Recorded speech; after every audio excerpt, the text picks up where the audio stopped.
28 years old, I've got a partner, I've got work experience, my English is pretty good. But what are your points? How do you figure it out? Stick around.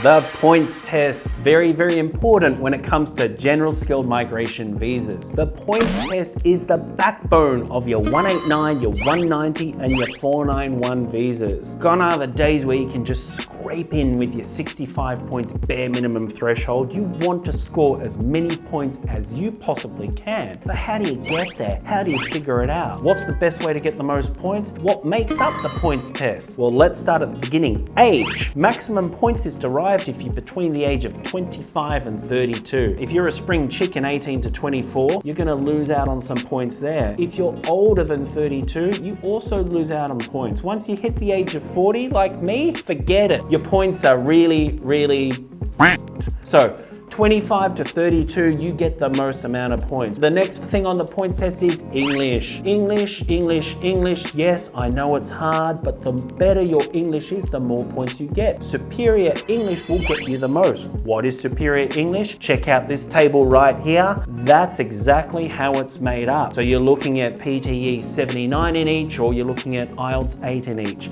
Then we have proficient English, which has got less points, only 10 points there, but it's a still decent whack of points when you're looking at that. Employment experience is another factor that makes up points, whether it's employment in Australia or employment outside Australia. What's important to note that the employment must be in your skilled occupation or a closely related occupation and at a skilled level. That's very important to note that it doesn't have to be in your occupation. It can also be in a nominated occupation. So bear that in mind, and it doesn't need to be full-time. 20 hours a week minimum does count towards that. And also take into account, you get more employment points when you're dealing with Australian employment compared to overseas employment. Check out this comparison table here that will break it down for you. Then we have qualifications. You get the most points if you do a PhD. But don't stress, I know a lot of us don't have the time or the intellect to do a PhD, myself included. So if you do a master's degree or a bachelor's degree, you're still going to score very high in points, so don't stress there. Then we have points from specialist education qualifications. Now, what does that mean? Well, that means if you study something in the area of science, technology, engineering, mathematics, or specified information and communication technology, you get extra points if it's at a postgraduate, master's by research, or PhD level. So that's another way that you can also get points. You then also have the Australian study requirement, which gives you 5 points if you study here for 2 years, but bear in mind that's got to be a diploma or higher, or alternatively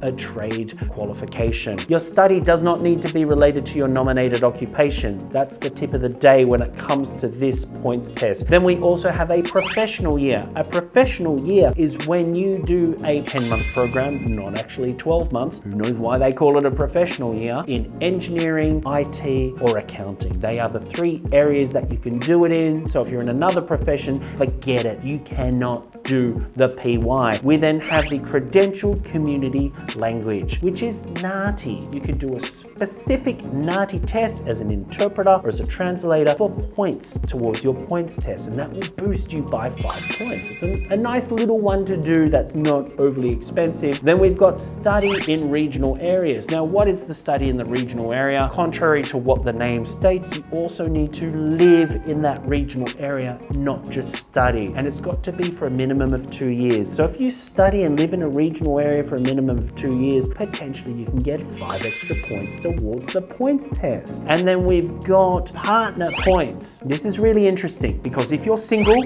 you get 10 points. But if you have a partner, you could get 0 points if your partner has no skills and their English is really shit. So it's important, if you do have a partner, they must have at least competent English, which is IELTS 6 or equivalent, and that will give you 5 points for partners. If you want the full 10 points, they must also have a skill skills assessment on the same occupation list that you're generally using. So if it's a 189, got to be a skills assessment for an occupation on the MLTSSL. If you're doing a 190 or a 491, a skills assessment on any of the occupation lists, STSOL or MLTSSL. So it's important that you take that into account and don't try and be tricky and say you're single and add your partner on later, because your visa will then be refused. Lastly, we also have points for state nominated visas, state or territory nominated visas. If it's a 190, you're going to get an extra 5 points. If you're going to look at a 491, you're going to get 15 points. That is the points test in a nutshell. Quick breakdown of it. Any more questions, feel free to contact us. Thanks for tuning in.